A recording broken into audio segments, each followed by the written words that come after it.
নমস্কার, আশা করি সকলে খুব সুস্থ আছেন এবং ভালো আছেন। কড়া বা কর্ন বা যাকে অনেকে গুফো বলে থাকেন, এই সমস্যা নিয়ে কিন্তু আমরা মাঝে মাঝে ক্লিনিকে বিভিন্ন পেশেন্ট পাই।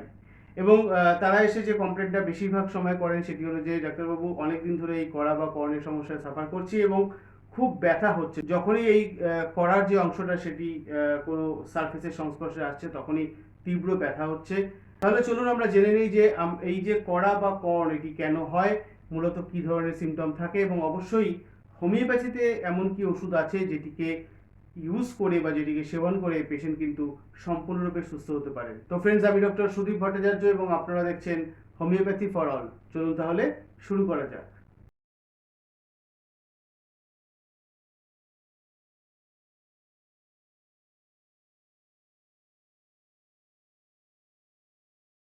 অনুরোধ থাকবে যে যদি ভিডিওটি আপনাদের ভালো লাগে তাহলে অবশ্যই লাইক করবেন, আপনার পরিচিত বন্ধু বান্ধব এবং আত্মীয় স্বজনদের সাথে শেয়ার করবেন এবং আপনি যদি চ্যানেলে নতুন হন অথবা চ্যানেলটিকে যদি এখনো সাবস্ক্রিপশন না করে থাকেন তাহলে অবশ্যই সাবস্ক্রাইব করে নেবেন এবং সাবস্ক্রাইব করার সময় পাশে থাকা বেল আইকনটিকে প্রেস করবেন যাতে যখনই আমি এই ধরনের হেলথ অথবা ডিজিজ রিলেটেড কোনো ভিডিও আপলোড করব এই চ্যানেলে তার ইনস্ট্যান্ট নোটিফিকেশন কিন্তু আপনি পেয়ে যাবেন।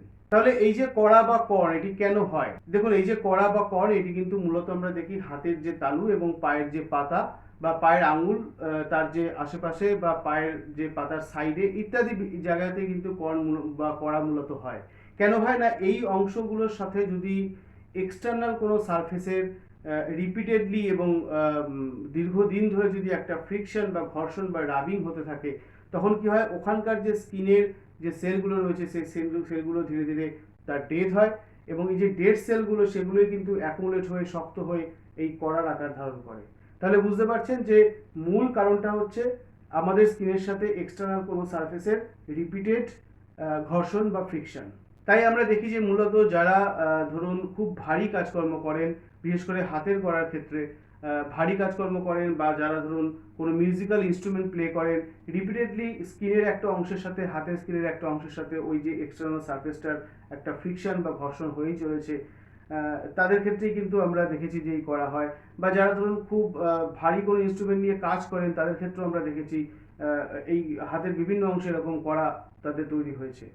পায়ের ক্ষেত্রে আবার যেটি আমরা দেখি যে জুতোর একটা খুব মেজর রোল রয়েছে। যারা খুব শক্ত জুতো ইউজ করেন, যাদের জুতোর যে সোলটা রয়েছে এটা খুব শক্ত বা হার্ড হয়, বা যারা ধরুন খালি পায়ে কাজ করার যাদের অভ্যাস রয়েছে, বিশেষ করে গ্রামের দিকে আমরা দেখি যে যারা চাষবাস করেন তাদের কিন্তু এই যেহেতু তারা জমির ওপরে খালি পায়ে বেশিরভাগ সময় থাকেন তাই তাদের পায়ের নিচে কিন্তু বিভিন্ন অংশে কড়া হতে দেখা যায়। এবং এই করার মূলত যে সিমটম নিয়ে পেশেন্ট আমাদের কাছে আসেন সেটি হচ্ছে পেইন বা ব্যথা। যখনই তারা কোনো কিছু ধরতে যাচ্ছেন হাতের করার ক্ষেত্রে বা যখন তারা পায়ে হাঁটতে যাচ্ছেন তাদের পায়ের করার ক্ষেত্রে, তখন কিন্তু আমরা দেখি যে খুব সিভিয়ার একটা পেইন হয় এবং পেশেন্ট কিন্তু এতই ব্যথা হয় যে পেশেন্ট ওই কড়াগুলো মাঝে মাঝে ব্লেড দিয়ে বা ধারালো কিছু দিয়ে কাটতে থাকেন এবং আমাদের কাছে এসে বলেনও যে ডাক্তারবাবু এত পেইন হয় এবং কড়াগুলো এত বড় হয়ে যায় যে আমরা মাঝে মাঝে ব্লেড দিয়ে কেটে ফেলি।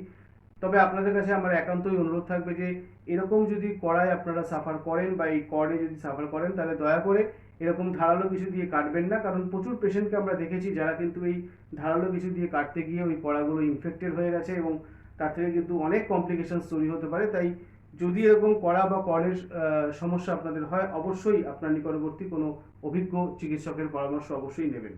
তাহলে এই যে কড়া বা কর্ন তার যে হার্ডনেস কতটা রয়েছে সে তার উপর ডিপেন্ড করে আমরা কিন্তু এটাকে তিনটে মেজর ভাগে ভাগ করি। একটি হচ্ছে যেই কড়াগুলো খুব শক্ত হয়, একদম প্রচণ্ড শক্ত, এমনকি আমরা যখন আঙুল দিয়ে প্রেস করতে যাই দেখি যে আঙুল দিয়ে প্রেস করতে পারছি না, প্রায় পাথরের মতো শক্ত হয়ে রয়েছে, এই কড়াগুলোকে আমরা বলি হার্ড কর্ন। আর যেগুলো একটু তুলনামূলকভাবে নরম বা একটু রাবারি টাইপের বা স্পঞ্জি টাইপের সেই কর্নগুলোকে আমরা বলি সফট কর্ন।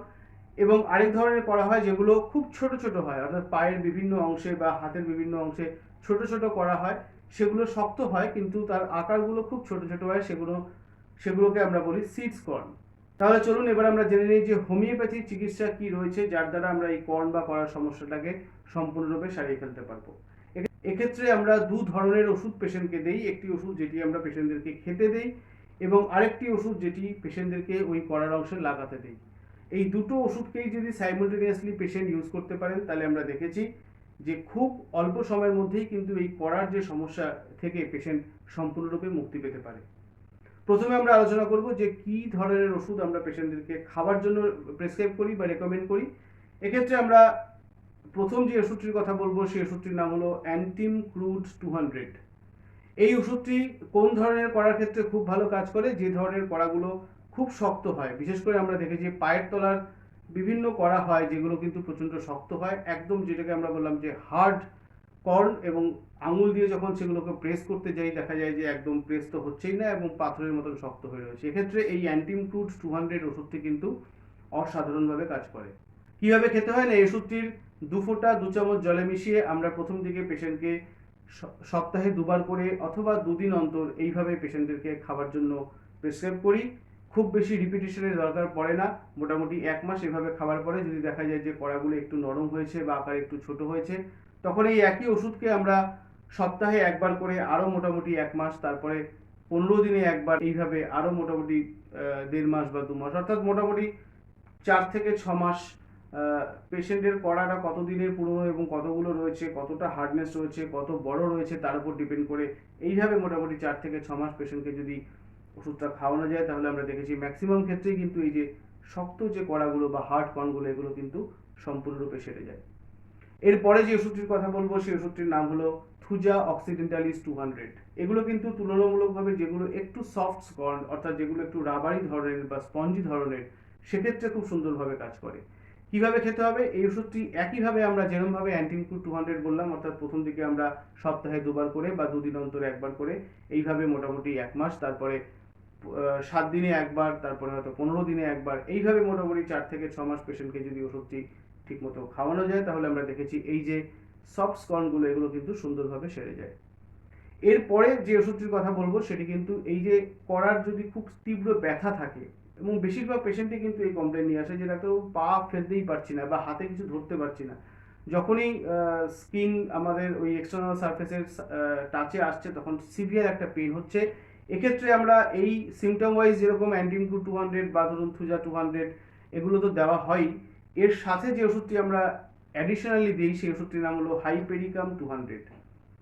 কিভাবে খেতে হয় এই হাইপেরিকাম 200? এই ওষুধটির 2 ফোঁটা 2 চামচ জলে আমরা প্রথম দিকে পেশেন্টকে, যদি ব্যথাটা খুব তীব্র হয় তাহলে দিনে 4বার করে খেতে বলি। মোটামুটি 1 সপ্তাহ খাবার পরে যদি দেখা যায় যে ব্যথাটা আস্তে আস্তে কমে আসছে তাহলে এই 4বারের জায়গায় আস্তে আস্তে 3বার, এইভাবে আস্তে আস্তে তার পরবর্তীকালে 2বার, এইভাবে যদি মোটামুটি 20 দিন 22 দিন বা 1 মাস বা 1.5 মাস পেশেন্ট এই ওষুধটি খায় তাহলে আমরা দেখেছি যে ব্যথার যে সমস্যাটা এটা কিন্তু অনেকাংশেই কমে আসে। তাহলে এইগুলো গেল যে মোটামুটি কিভাবে আমরা পেশেন্টদেরকে ওরাল মেডিসিন রেকমেন্ড করি। এইবার আমি যে ওষুধটির কথা বলবো সেই ওষুধটি কিন্তু এক্সটার্নাল অ্যাপ্লিকেশন হিসাবে পেশেন্টকে দেওয়া হয়, এবং আমি কিন্তু প্রচুর পেশেন্টকে এই ওষুধটিকে প্রেসক্রাইব করেছি, এবং প্রেসক্রাইব করার পরে যারা ওরালি এই ওষুধগুলো খাচ্ছেন তার সাথেই এক্সটার্নাল অ্যাপ্লিকেশনটা ইউজ করছেন তাদের ক্ষেত্রে আমরা দেখেছি এই যে কড়া বা কর্নের সমস্যা এটা কিন্তু খুব দ্রুতই সেরে যায়। এক্ষেত্রে আমরা একটা কম্বিনেশন পেশেন্টদেরকে রেকমেন্ড করি। এই কম্বিনেশনে যে ওষুধটি থাকে সেই ওষুধটির নাম হলো অ্যাসিড স্যালিসাইলিক অথবা স্যালিসাইলিক অ্যাসিড মাদার টিংচার, এবং এটিকে কি করতে হয় না গ্লিসারিনের মধ্যে মেশাতে হয়। কতটা বা কিভাবে মেশাবেন না, অ্যাসিড স্যালিসাইলিক এটা যদি 1 পার্ট হয় তাহলে গ্লিসারিন নিতে হবে 9 পার্টস, অর্থাৎ আপনি যদি 100 ml একটা ফাইল নেন তার মধ্যে 90 ml থাকবে গ্লিসারিন এবং 10 ml থাকবে এই অ্যাসিড স্যালিসাইলিক মাদার টিংচার।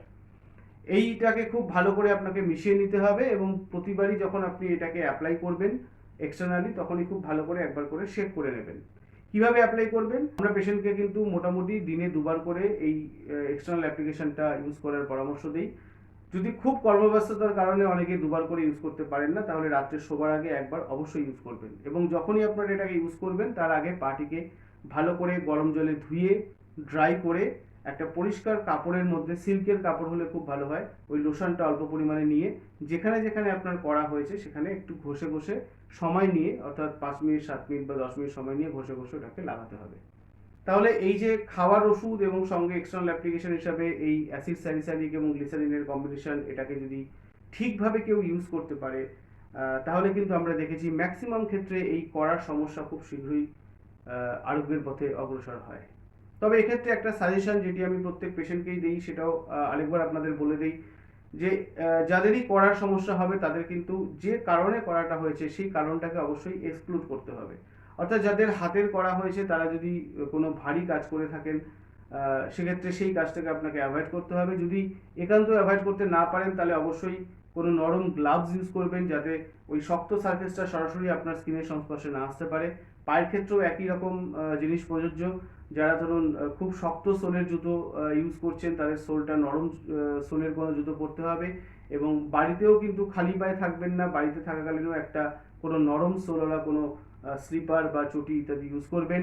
এবং যে সমস্ত মানুষ হয়তো তারা চাষাবাদ করেন বা জমিতে চাষ করেন, তাদের ক্ষেত্রেও কিন্তু পায়ে একটি নরম সোলওয়ালা কোনো জুতো পরার অনুরোধ থাকবে। কারণ এটা মাথায় রাখতে হবে যে আপনি যদি শক্ত সারফেসের মধ্যে দীর্ঘদিন পা ফেলতেই থাকেন, তাহলে কিন্তু আপনি যতই ওষুধ খান, আপনার কড়া কিন্তু সম্পূর্ণরূপে সারার ক্ষেত্রে খুব সমস্যা হবে। তাহলে আশা করি আপনাদের এই কড়া কেন হয় এবং হলে আপনারা কিভাবে হোমিওপ্যাথির মাধ্যমে এই সমস্যাটাকে সমাধান করতে পারবেন সে সম্বন্ধে একটা সম্যক ধারণা তৈরি হলো। আর ভিডিওটি কেমন লাগলো সেটিকে আমাকে অবশ্যই কমেন্ট বক্সে কমেন্ট করে জানাবেন। আর এই নির্দিষ্ট টপিক সম্বন্ধে যদি আপনাদের স্পেসিফিক কোনো কোশ্চেন থাকে, সেটিকেও কিন্তু আমাকে কমেন্ট বক্সে কমেন্ট করে জানাতে পারেন। আর যদি আপনাদের নতুন কোনো টপিকস নিয়ে কোনো ভিডিও করার কোনো অনুরোধ থাকে, সেটিকেও আমাকে কমেন্ট বক্সে কমেন্ট করে জানাবেন। তাহলে আজ আপাতত এত অবধি। শীঘ্রই দেখা হবে নতুন কোনো ভিডিওতে, নতুন কোনো টপিকস নিয়ে। সুস্থ থাকবেন, ভালো থাকবেন এবং আনন্দে থাকবেন। নমস্কার।